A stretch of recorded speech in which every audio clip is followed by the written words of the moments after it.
बोला मेला मत क्यों लालपुर के मनला भाग हेरे मनला भाग हेरे मोला देखी से रानी मुस्की मार के दिल में छाग हेरे दिल में छाग हेरे बोला मेला मत क्यों लालपुर के मनला भाग हेरे मनला भाग हेरे मोला देखी से रानी मुस्की मार के दिल में छाग हेरे दिल में छाग हेरे।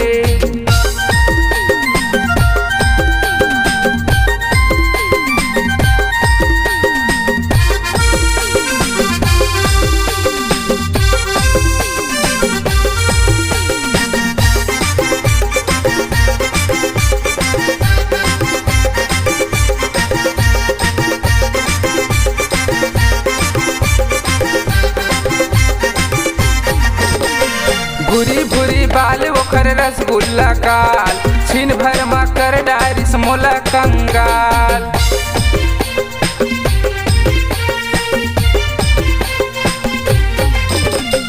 भूरी भूरी बाल ओकर रसगुल्ला काल छीन भर मा कर डारिस मोला कंगाल। दिल जिगर मोरे जान सब बोले घेरे सब बोले घेरे बोला मेला मत क्यों लालपुर के मनला भाग हेरे दिल में छाग हेरे।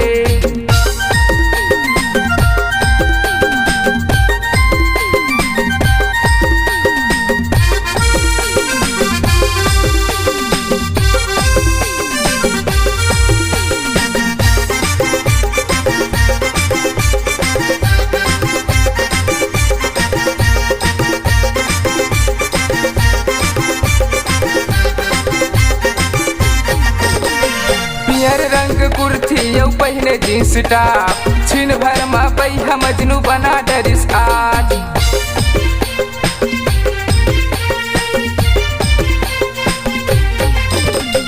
पियर रंग कुर्ती यौ पहने जींस टॉप छीन भर मा बैहा मजनू बना डरिस आज। बोला देखत हवा मैं बिहान के कहाँ लुका घेरे कहाँ लुका घेरे बोला मेला मत क्यों लालपुर के मनला भाग हेरे मनला भाग हेरे मोला देखी से रानी मुस्की मार के दिल में छाग हेरे दिल में छाग हेरे बोला मेला मत क्यों लालपुर के मनला भाग हेरे मनला भाग हेरे मोला देखी से रानी मुस्की मार के दिल में छाग हेरे दिल में छाग हेरे बोला मेला मत क्यों लालपुर के मनला भाग हेरे मनला भाग हेरे बोला मेला मत क्यों लालपुर के मनला भाग हेरे मनला भाग हेरे।